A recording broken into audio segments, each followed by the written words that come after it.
जय श्री राम। बहुत बहुत स्वागत करता हूं आप सभी का एक बार फिर से अपने यूट्यूब चैनल पर। मैं पंडित आशीष शर्मा। मेरा आज का ये वीडियो तुला राशि के जातकों के लिए बहुत खास है। इस वीडियो में हम बात करेंगे कि आपके आने वाले 3 महीने यानी आपके आने वाले 90 दिन कैसे रहेंगे। जीवन के सभी मुख्य स्थितियों को लेकर हम इस वीडियो में बात करने वाले हैं, विस्तार से चर्चा करने वाले हैं। इसमें हम आपको विस्तार से सभी चीज़ों को समझाएंगे भी, क्या सावधानी है, क्या चेतावनी है, साथ साथ उपाय भी बताकर इसमें चलेंगे जिससे आप आने वाली स्थितियों से बच सकें। जो परेशानी या अशुभ स्थितियां हैं उसका आप स्वयं निवारण भी कर सकते हैं। हमारा ये वीडियो चंद्र राशि पर आधारित, और चंद्र राशि से हम आपको बताएंगे कि ग्रहों का गोचर आपके लिए कैसा है, वर्तमान में कैसा है, आने वाले 3 महीने में कौन सा ग्रह कब कब चेंज करेगा, उसका आपका स्वास्थ्य, धन, शिक्षा, सम्मान, विवाह, नौकरी, धन, सभी क्षेत्रों को लेकर क्या क्या प्रभाव पड़ने वाला है, ये हमारा आज का मुख्य विषय रहने वाला है। तो आइए वीडियो की शुरुआत करते हैं। और आप स्क्रीन पर देख रहे होंगे कि 1 अप्रैल 2023 के दिन ग्रहों की स्थितियां कैसी हैं, और वो ग्रहों की स्थितियां आपके सामने हैं। और इसी को ग्रहों की स्थितियों को मैं आगे स्टेप बाय स्टेप बताऊंगा कि कब कब कौन सा ग्रह परिवर्तन होगा, किस डेट से किस डेट तक आपके जीवन में अच्छा है, कब बुरा है, कब सावधानी है, कब आपके लिए अच्छा समय होगा। सभी क्षेत्रों के बारे में विस्तार से चर्चा होगी। आइए वीडियो को शुरुआत करते हैं। और वीडियो की शुरुआत में सबसे पहले मैं जो टॉपिक लेना चाहूँगा वो होगा कि भाई इन 3 महीनों के अंदर, इन 90 दिनों के अंदर आपका स्वास्थ्य और आपका सम्मान किस लेवल तक रहने वाला है। और ये सब चीज़ें बताती हैं आपकी राशि का जो लॉर्ड है, वो इन सब चीज़ों को बताता है। आपकी राशि का जो लॉर्ड है वो शुक्र है। और आप डिस्प्ले पर भी देख रहे होंगे कि जब अप्रैल का महीना शुरू होता है तो शुक्र सप्तम भाव में राहु के साथ गोचर कर रहा है, और ये शुक्र राशि को वापस दृष्टि देता है। इसका मतलब है कहीं ना कहीं आप अपने जीवन में एफर्ट्स कर रहे हैं अपने आप को बनाने के लिए और अपने सम्मान को बचाने के लिए। सबसे पहला परिवर्तन इस शुक्र का होगा, वो होगा 6 अप्रैल को। जी, 6 अप्रैल से लेकर 2 मई तक शुक्र राहु केतु एक्सस से निकल जाएंगे, यानी दोष मुक्त हो जाएंगे, पहुंच जाएंगे राशि से अष्टम में, अपनी ही राशि के अंदर स्वराशि होकर बैठेंगे बिना किसी दुष्प्रभाव के। इसका मतलब सीधा सीधा यह है कि राशि का मालिक ब्रह्मांड में अपनी ही राशि में गया, यानी समय प्रसन्नता का होगा। भले ही वो राशि से अष्टम में होगा, लेकिन इसका स्वास्थ्य और इसका सम्मान को लेकर किसी प्रकार की कोई भी हानि नहीं है। ये समय आपके जीवन में कुछ देने वाला है, क्योंकि शुक्र की आभाएं स्वराशि के होकर उस दौरान चलेंगी, यानी शुक्र पहले के मुकाबले चमकता हुआ दिखाई देगा। शुक्र इस दौरान अपने घर में बैठकर कंफर्ट होगा। अष्टम में बैठा है तो ये आयु के लिए अच्छा है, रोग काटने के लिए अच्छा है, परेशानियां अड़चनों को काटने के लिए अच्छा माना जाता है। अपनी ही राशि में सौम्य ग्रह के बैठा है और धन भाव पे दृष्टि देता है, यानी आपके जीवन में किसी न किसी साधन से ये ग्रह पैसा लाने वाला ग्रह होगा। तो उस लिहाज से इस कॉम्बिनेशन को देखा जाए तो बहुत ही बेहतर है, इसमें कोई भी संदेह नहीं है। अब इसी शुक्र का परिवर्तन फिर से आपके जीवन में आना है, और वो शुक्र 2 मई से लेकर 30 मई तक कहाँ रहेंगे? मिथुन राशि के अंदर। मिथुन राशि आपका भाग्य स्थान, राशि का मालिक भाग्य में हो तो कहते हैं जी मेरा भाग्य मेरा साथ दे रहा है, इस दौरान मेरा भाग्य मेरा साथ देगा, इस दौरान जो काम मैं करूंगा उसमें कहीं ना कहीं भगवान की कृपा, ईश्वर की कृपा मुझे प्राप्त हो जाएगी। मैं जिस काम में हाथ डालूंगा उसमें मुझे सफलता हो जाएगी। 9th हाउस से बैठकर शुक्र 3rd हाउस में देखेगा, यानी ट्रैवलिंग्स करके भी मिलने वाला लाभ इसी दौरान दिखाई देता है। यानी कुल मिलाकर शुक्र की स्थिति लगातार एक पॉजिटिव स्थितियों पर जा रही है, जो स्वास्थ्य, सम्मान, सभी स्थितियों के लिए बेहतर है। और फिर 30 मई के बाद शुक्र राशि से दशम में कार्य स्थान में पहुंच जाएंगे, दशम भाव में पहुंच जाएंगे। इसका मतलब है ये समय आपके कार्य क्षेत्र के लिए उन्नतिदायक होगा। यानी 6 अप्रैल के बाद आप देखेंगे शुक्र स्वराशि के, शुक्र भाग्य स्थान में, और यही शुक्र कर्म स्थान में होंगे। और जब राशि का लॉर्ड ब्रह्मांड के अंदर अच्छी अवस्थाओं में चलता दिखाई देता है तो हम स्पष्ट रूप से इसको कह सकते हैं कि भाई ये 3 महीने आपके लिए कुछ रोचक, कुछ रोमांचक और कुछ देने वाले दिखाई स्पष्ट रूप से दिखाई दे रहे हैं कि भाई मेरी राशि का लॉर्ड जिसको सब कुछ मिलता है, धन मिलेगा तो आपको सम्मान मिलेगा, तो आपको रोग मिलेगा, तो आपको शादी होगी, तो आपकी शिक्षा करेंगे तो आप, वो सब शुक्र को मिलता है। और ये स्थिति अपने आप में बेहतर है, आपके लिए एक अच्छी स्थिति हमें इन 3 महीनों में शुक्र ने दर्शित कर दी है। अब आइए देखते हैं कि ये समय आपकी शिक्षा, आपकी संतान, संतान के साथ संबंध और प्रेम संबंधों के लिए कैसा है। और इन सब को ले रहे हैं, सबकी जिम्मेदारी लेता कौन है? शनि। ये वो शनि है जो राशि से पंचम में अब तक अस्त चल रहे थे। इसलिए ये योग कारक होने के फल पूरी तरीके से दे ही नहीं पा रहे थे कि शनि की ढैया से आप मुक्त हो गए, फिर भी आपको मुक्त होने के बाद भी प्लेनेट ने रिजल्ट नहीं दिया कि जैसे ही वो मुक्त हुआ तुरंत उसके बाद इस प्लेनेट का अस्त होना शुरू हो गया। और अस्त होने से अब ये निकल चुके हैं, अब शनि का उदय हो गया है, अब शनि पे किसी भी प्रकार का शुभ प्रभाव नहीं देखा जाएगा। इसका मतलब स्पष्ट रूप से हमें यहाँ दिखाई दे रहा है कि भाई ये समय आपके जीवन के लिए उन्नतिदायक है। अब पंचम भाव में बैठा शनि बेहतर शिक्षा कराएगा, सही बुद्धि देगा, सही ज्ञान देगा, सही निर्णय दिलाएगा। ठहराव के साथ, धैर्य के साथ, सोच समझकर अपने निर्णयों पे आप काम करेंगे, अनुशासन से काम करेंगे और जीवन में स्टेप बाय स्टेप आगे बढ़ते दिखाई देंगे। ये शनि योग कारक है, चौथे घर का है तो भूमि जमीन ज़्यादा प्रॉपर्टी से लाभ, पंचम का है तो संतान से लाभ, संतान से सहयोग, शिक्षा बेहतर हो जाएगी, बुद्धि सही काम करेगी, डिसीजंस अच्छे हो जाएंगे।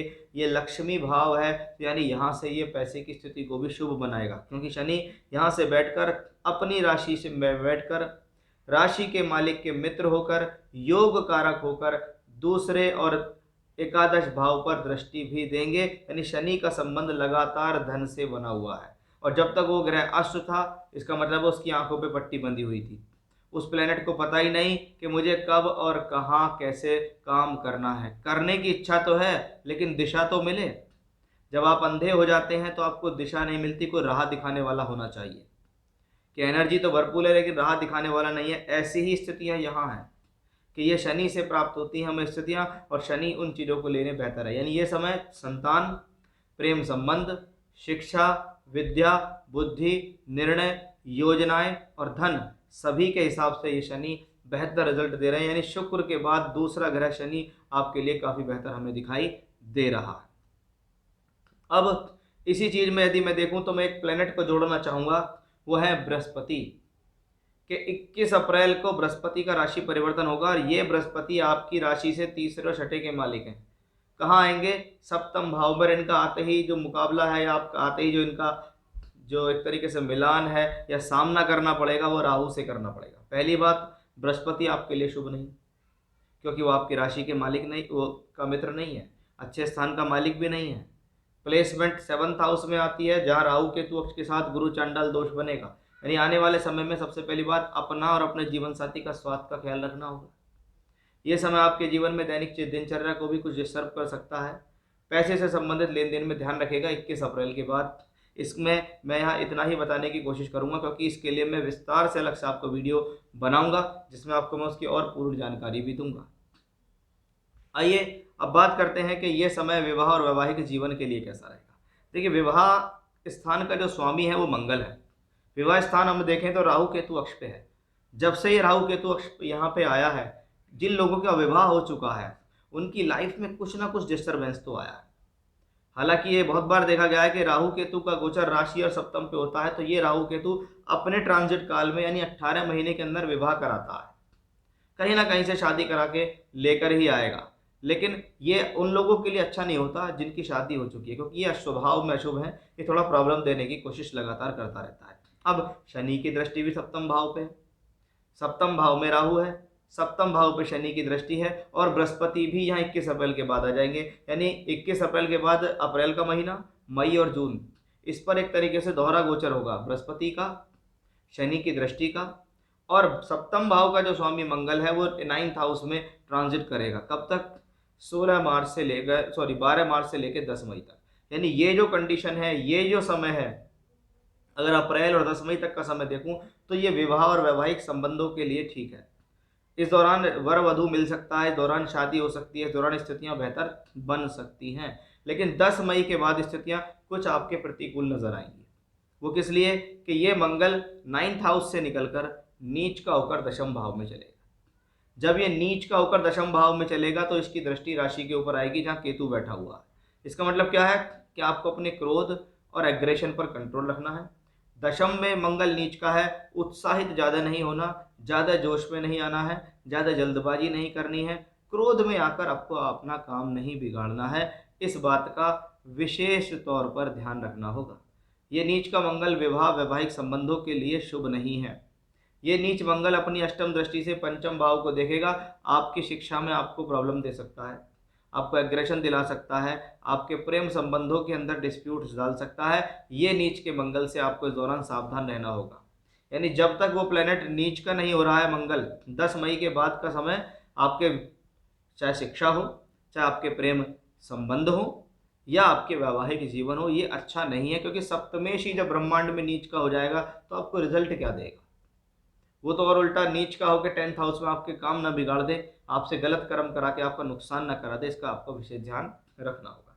अब देखते हैं कि ये समय आपके फाइनेंस के लिए, आपके पैसे के लिए, आपके कार्य क्षेत्र रोजगार के लिए कैसा है। देखिए, इसके जो मालिक हैं वो चंद्रमा है, और चंद्रमा हर 2.25 दिन में बदलता है, इसलिए हम चंद्रमा से तो रिजल्ट देख ही नहीं सकते।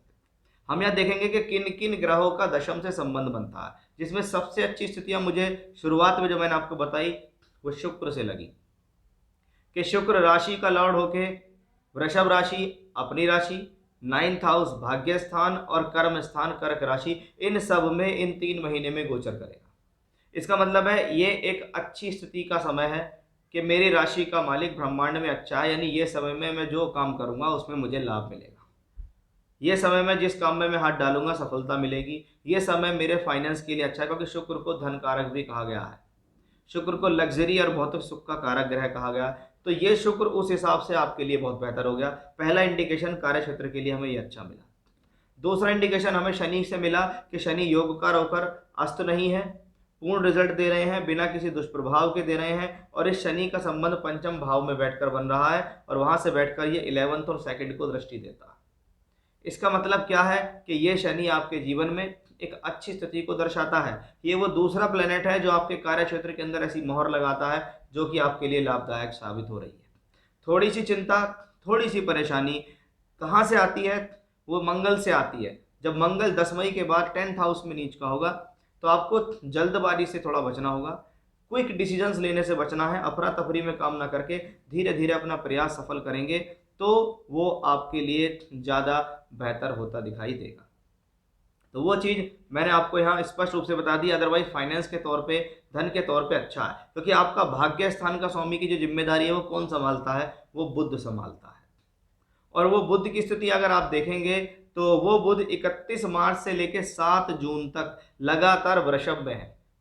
अब भाग्य स्थान का मालिक 8वें घर में चल रहा है राशि से, लेकिन ये इसकी मित्र की राशि है, और उस दौरान मित्र शुक्र बली होंगे। यानी मैं भाग्य स्थान के स्वामी को भी आपके लिए अच्छा ही कहूंगा। यानी लगातार प्लेनेटरी पोजीशंस आने वाले 3 महीने में तुला राशि के जातकों के लिए वो सब स्थितियां पैदा करेंगी जिसका आपको इंतजार है। जो चाहते हैं आपके मैं शनि की ढैया से मुक्त हो गया फिर भी मुझे फुलफिल रिजल्ट नहीं मिल रहे, उसके पीछे रीजन ये है। और फिर देखेगा आप आपके जीवन में बहुत अच्छी प्रगति ये ग्रह करके दिखाएंगे, इसमें कोई भी संदेह नहीं है। तो ये था मेरा आज का विषय कि आपके लिए आने वाले 3 महीने कैसे रहेंगे। फिर से इसी प्रकार की जानकारी लेकर आपके सामने हाजिर होऊंगा। तब तक के लिए बने रहिएगा मेरे साथ। जय श्री राम।